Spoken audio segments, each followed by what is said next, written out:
Here I have Peugeot Expert, and let me show you how to enable welcome lighting on the following car.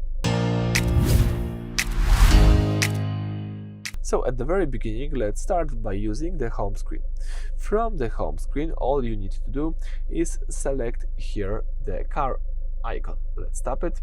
If you tap the car icon, you will see the following menu and select here the vehicle settings, the second option. After you tap the vehicle settings, you've got access to the following menu. Choose here headlights. If you tap headlights, you've got here access to few interesting features, and one of them is welcome lighting. So let's enable welcome lighting by using this toggle, and it will automatically turn on certain exterior or interior lights when you unlock the car with your remote. So it's quite useful.